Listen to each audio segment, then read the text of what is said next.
Magandang araw uli mga kaluto. Ngayong araw ay papakita ko sa inyo kung paano ako magtimpla ng chicken wings at kung ano-ano ang mga ingredients na ginagamit ko mga kaluto. So ngayon meron akong 15 kilos na chicken wings. Yan mga kaluto. Yan. At gagamit din ako ng sesame oil, 2 itlog, cooking oil, at saka itong salt, mga kaluto, garlic, paprika powder, pamintang durog, yan, isang piraso ng magic, at saka white sugar. So dito ko na mga kaluto pinagsama-sama sa planggana para pagsasama-samahin ko rin siya rito. So ngayon i-add ko na yung 2 itlog. Yan. At saka itong cooking oil,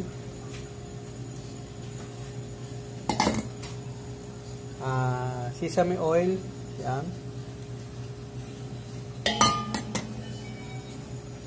At paghahaluin ko siya mga kaluto, yan.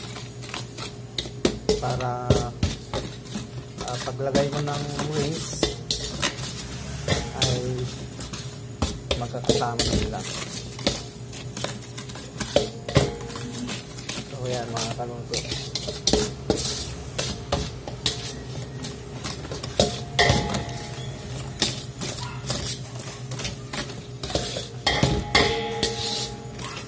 So marami-rami yung garlic nilagay ko sa paminta kasi 15 kilos yung imamarinate ko na chicken wings.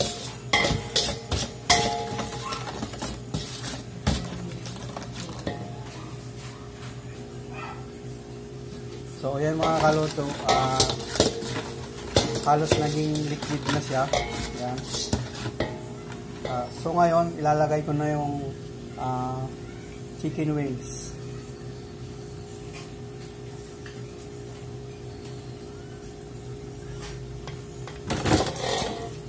Yeah.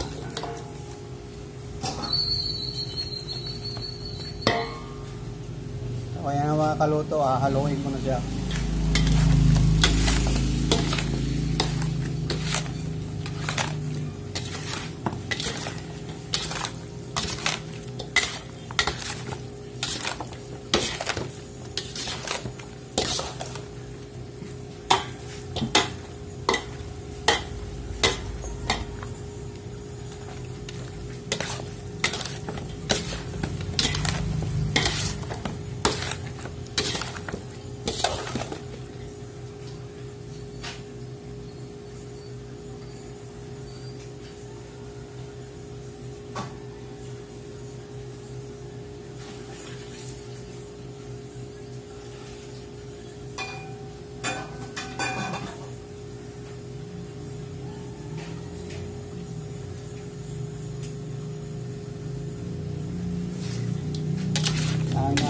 Tuloy-tuloy lang sa paghalo hanggang sa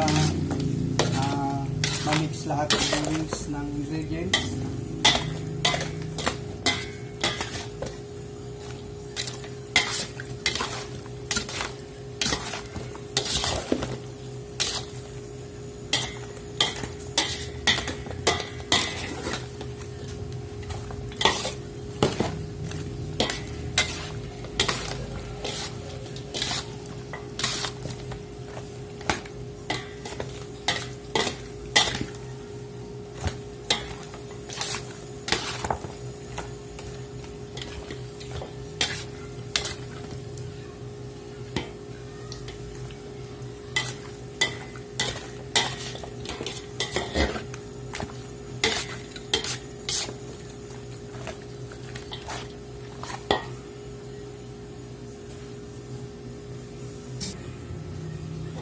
So yan mga kaluto, na absorb na lahat ng wings yung ingredients. Yan, napakaganda niya. Yan.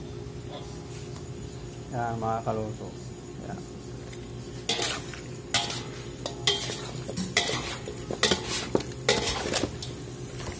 So okay na yan. So pababayaan ko muna siya ng mga 1 oras na nakaganyan para mas lalong pumasok yung lasa niya sa chicken wings. Yan mga kaluto. So bago ko to tinimplahan, pinatulo ko muna siya ng almost 1 hour mga kaluto. So kaya wala kayong makikitang tubig dyan sa ano niya. So yun ang sikreto kapag kayo magmamarinate wings o anumang karne, dapat i-drain nyo ng at least 1 hour para wala siyang tubig. So pag na-dry siya, ang papasok sa kanya ay yung nilagay nating pampalasa. Yan mga kaluto. So ngayon, mamaya after 1 hour, ipoportion ko to ng bawat isang order. Ipaplastic ko siya mga kaluto. So yan lang muna ngayong araw.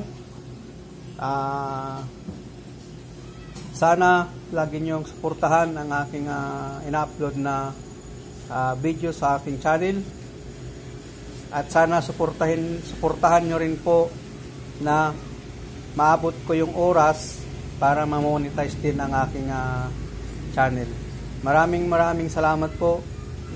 God bless po.